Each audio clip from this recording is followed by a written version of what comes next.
In 1881, at the military post of Fort Keogh, Montana, sits Down Spotted, a member of the Crow Nation, was photographed while observing negotiations between Indigenous chiefs and U.S. officials.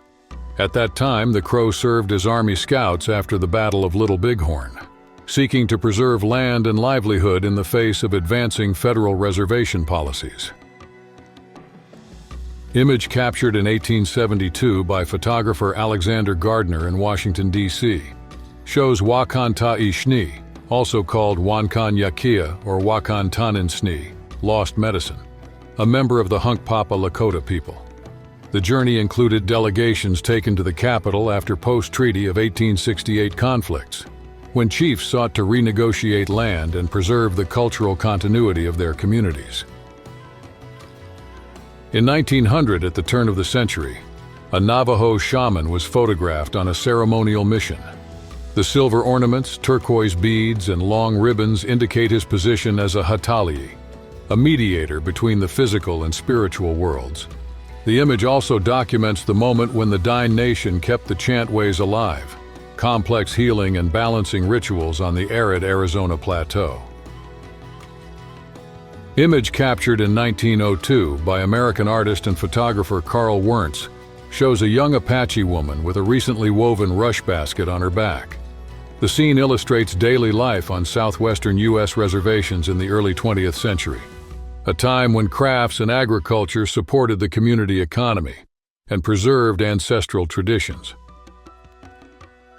In 1903, Edward Curtis traveled through Apache lands in the southwestern United States, documenting indigenous ways of life under pressure from colonial expansion. In this scene, a young woman carries her baby in a papoose, a support that protected the child and facilitated maternal work. The image is part of the vast body of work that Curtis dedicated to dozens of native peoples, published in the early decades of the 20th century. In 1920, Candido Herrera proudly displays the Lincoln cane, a staff of authority granted to the governors of the Pueblos since Abraham Lincoln's administration, a symbol of formal dialogue between Tesuque Pueblo and the U.S. government. The artifact, delivered in the 19th century, legitimized civil functions, reinforced local leadership before neighboring communities, and reaffirmed the cultural autonomy of the people. In 1909, photographer A. Gentry captured Das Luca, Scro Kit, and Shusel Day, White Mountain Apache members living on the Fort Apache Reservation, Arizona. The image highlights everyday attire, and the arrangement of the three men before the camera illustrates presentation modes negotiated with Anglo-American visitors during a period of economic and cultural transition. Image captured by Edward S. Curtis in 1906 shows a young Tewa woman, a Pueblo group from the Big River Plateau, present-day New Mexico. Curtis traveled through the Southwest producing a photographic series intended to catalog indigenous nations of North American territory. The frontal framing emphasizes her braided hair and hand-woven blanket, evidence of daily practices at the turn of the 20th century. Photographed by Edward S. Curtis in 1908 on the plains of what is now northern Montana, the image depicts young Atsina who gallop in a circle, shoot arrows into the sky, and then bend down to avoid their return, a ritual exercise demonstrating skill and courage.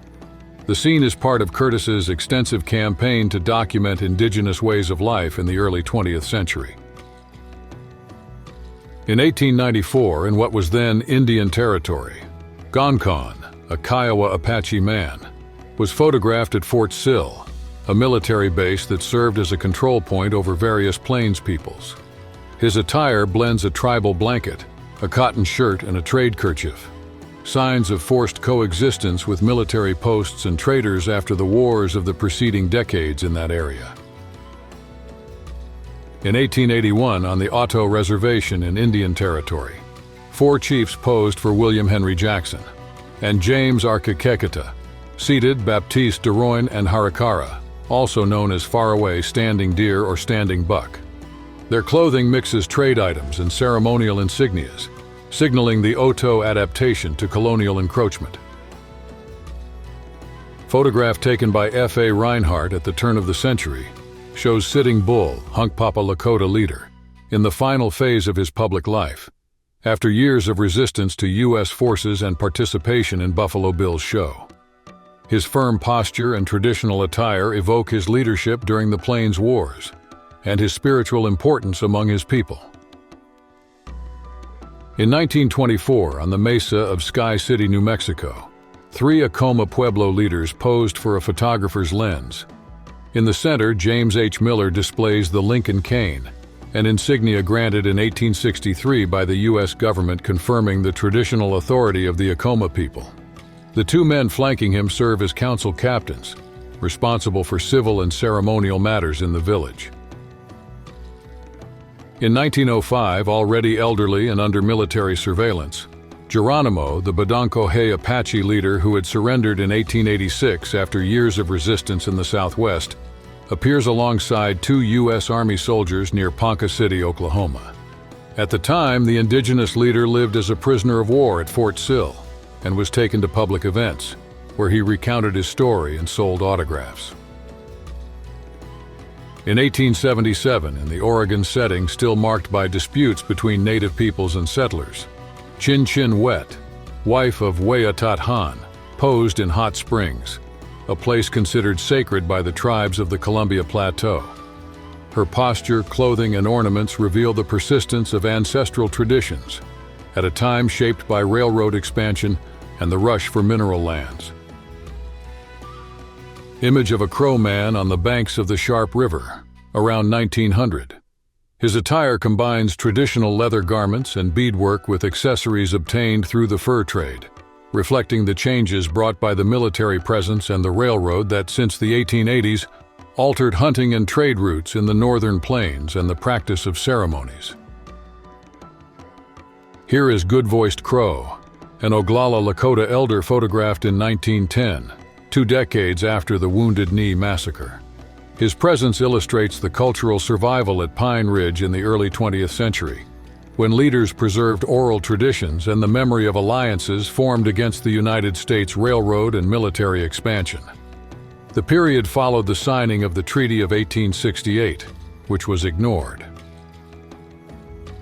Effie, an elderly Navajo woman, was photographed around 1880, a decade in which her people were still rebuilding life after returning from the Bosque Redondo Reservation under the Treaty of 1868.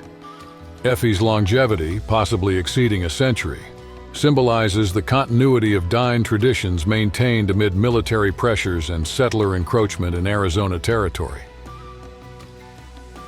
In 1890, Oglala Lakota Chief Rocky Bear poses with fellow indigenous participants at the traveling Buffalo Bill's Wild West show camp set up on the outskirts of Verona, Italy.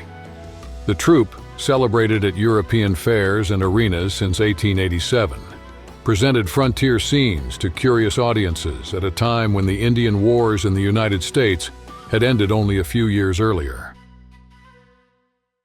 In the 1913 photograph, Running Bird, a Kiowa leader, poses for the camera of the Wanamaker Expedition, a project that traveled through indigenous territories in the early 20th century to document tribal chiefs soon after the end of the Plains Wars and the creation of reservations. His ceremonial attire displays war insignias recalling alliances with the Comanche and the 1867 treaties that confined Kiowa lands. In 1904, Wolf Robe, a Cheyenne leader born around 1840, was captured by the Gerhardt sisters in Oklahoma. The scene marks the turn of the century, when the Plains nations endured mounting U.S. pressure following the 1867 treaties and confinement to reservations. Wolf Robe wears the Peace Medal awarded by President Harrison in 1890, a symbol of tense accords and hopes for coexistence. In 1910, during the annual celebrations at Craterville Park, Oklahoma, a Comanche man performs the Gallup Dance, a vital part of summer ceremonies that reinforced community bonds and transmitted ancestral knowledge. Such gatherings, held on lands formerly marked by settler conflicts, served to affirm indigenous identities amid the rapid transformations of the American West. Philip returns from a reconnaissance mission in 1880. when the Lakota were dealing with the aftermath of the Sioux Wars and railroad expansion on the Great Plains. His dress combines traditional elements with equipment acquired through military trade. The portrait evokes the tactical reorganization of indigenous forces after Little Bighorn and the growing presence of U.S. forts. Barboncito, a prominent Diné chief, appears in 1870 shortly after leading his people back to their ancestral territory. 2 years earlier, he had signed the Treaty of 1868, which ended the Bosque Redondo captivity and allowed their return to lands in present-day Arizona, New Mexico. His steady gaze reflects the long walk's hardships and his determination to rebuild Navajo society. In 1916, Irontail, an Oglala Lakota chief, poses for the camera wearing an eagle feather headdress and beadwork that symbolize war deeds and prestige. By that time, he was already a celebrated figure in the United States, having toured with Buffalo Bill's Wild West show and helped introduce urban audiences to Lakota culture during the nation's industrial expansion. A Navajo artisan worked silver in 1890, a period when the community, already 4 decades familiar with the metal from Mexican silversmiths, was developing its own techniques like chasing and repousse.